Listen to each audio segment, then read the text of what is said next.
back to the channel. Thanks for joining us today. And today we're going to be going over the quarantine system.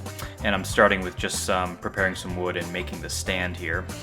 Some of you might have already kind of guessed that these videos are not in real time. I've been kind of taking a lot of video footage, and for various reasons I'm kind of just getting to editing down these videos. And I'm doing them in sequence in the order in which that the build was actually done, with the exception of this video.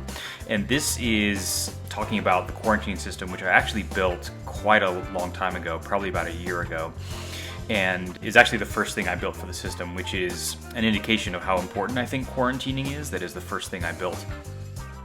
And I built the quarantine system more than a year ago, because that was actually the original timeline for the start of the build. The build was delayed first because my utility I had to fight with to put in solar, which I wanted to use to power the system. And also the first time I ordered the tanks, they arrived damaged. And kind of some drama ensued with that tank manufacturer, and I had to reorder them with another tank manufacturer. That may be the subject of a future video. We will see. So here I've dimensioned some 2x4s, and I'm putting together the structure with some pocket screws, again using a flat reference surface to try to get the top of the stand as flat as possible.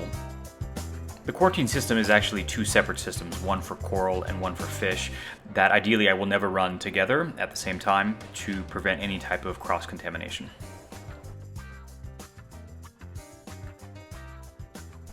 And what can we say about quarantining? Well, quarantining is one of those things that the longer you're in the hobby, the more likely I think you are to do.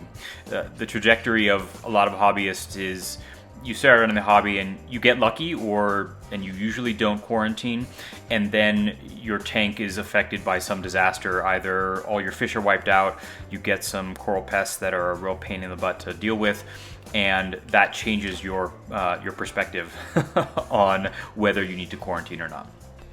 So should you quarantine? Should is a very strong word, which I hate to use because there are, in this hobby, so many different ways to do things right and be successful.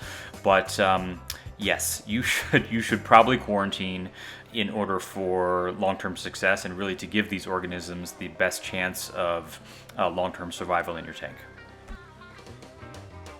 Now, there are some great vendors out there that will actually pre-quarantine your fish for you. That's kind of a recent development, I think, in the hobby. But that's actually something great to take advantage of if you don't have the time or the space for a fish quarantine system. Those vendors are a good option. So here I'm starting on the upper cabinet for the quarantine room, which is essentially just a glorified bookcase to help house some of the electronics and Apex gear.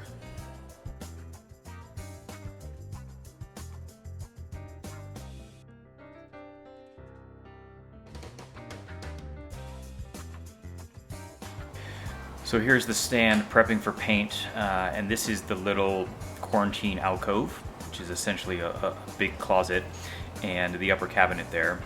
It is part of the wet wall of the house, so that copper piping was there. And here I'm going to be, after painting the stand, I'm going to be treating it just like we did the frag tank stand, which is putting down polywall on the bottom for a pretty bulletproof, waterproof barrier. So there are as many ways to quarantine, I think, as there are fish in the hobby. You'll hear different methods that might work or fit your philosophy and the energy that you want to put into it. You can simply observe fish and corals and then act accordingly. You can prophylactically treat with medication. There's the tank transfer method. Do some research and figure out, with the time and space that you have, what do you think is going to be the best return on your investment.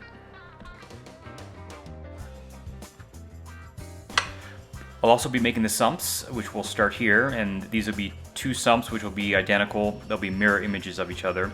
And if you want a little bit more detail on working with acrylic and making some sumps, you can refer to the Making the Sumps video for the main display system, which has a little bit more detail in it.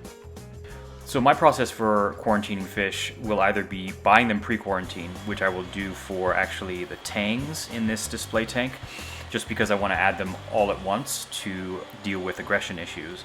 But if I'm not buying them pre-quarantined, I will get in fish, I will use safety stop on them, put them into the quarantine system, get them eating immediately. That is one of the most important things that you can do. The first kind of priority in getting fish in is getting them to eat.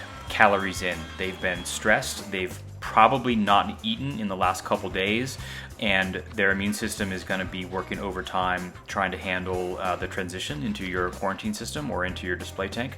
So calories in is the most important thing off the bat. So once the fish are eating, I will run a course of API's General Cure, which is a combination of metronidazole, an antibiotic and antiprotozoal, treating external parasites, and it also has praziquantel powder in it, which is essentially the powdered form of Prazipro, treating internal parasites. And it's important to get the fish eating before using General Cure because it can be an appetite suppressant, so make sure that they're eating well before using it. And one of the reasons I like to treat with General Cure first is that if the fish does have internal parasites, it is a big hurdle to having them get calories in, put on weight, and kind of stabilize. And so solving that problem first before any other medications is why I treat with General Cure. Now, which medication you treat with first is really going to be up to you and based on your observations of the fish. So if you observe another issue with the fish that requires another medication more urgently, then treat with that first. So after the General Cure course is done, and one of the reasons I like it is that it's pretty quick, it's just 4 days, 2 courses of 2 days each. I will then just observe the fish and see if anything else crops up. If anything else crops up, I will then usually use chloroquine phosphate over copper, and that's just because, you know, copper is toxic to fish, and I would prefer not to use it if I don't have to. So chloroquine is a pretty good alternative to treat ick if it does crop up. So here I'm starting to make the overflows for the quarantine tanks, and this is kind of a cool method. If you want to bend acrylic, the first thing you do is score the acrylic by making a cut, which is about half the depth, half the thickness of the piece of acrylic. And then when you use a heat gun to bend it, you're kind of ensured that A, it bends easier, and also that it will follow the straight line that you've established with the score mark.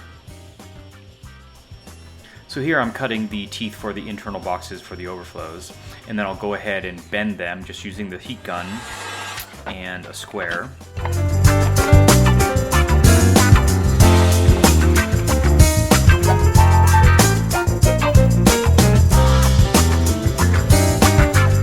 And using the same methodology for the outside boxes here. Now, I'm certainly no fish disease expert, so if you want to read up on quarantining fish, probably the best source is Humble Fish on the forums, Reefs to Reef. He also has his own forum at this point, and that's a great resource for all types of fish diseases and medications. So here are the finished overflows. These turned out pretty nice, I think. I love the bent acrylic. I just think it looks really cool. And these have 1-inch bulkheads on the inside, and then 3/4 inch bulkheads on the bottom. And I still have to make the lids for them. So I think we're going to leave it there and wait for the big reveal of the quarantine system until the next installment. We'll also talk about coral quarantining the next installment, which is equally important. So thanks again for joining us.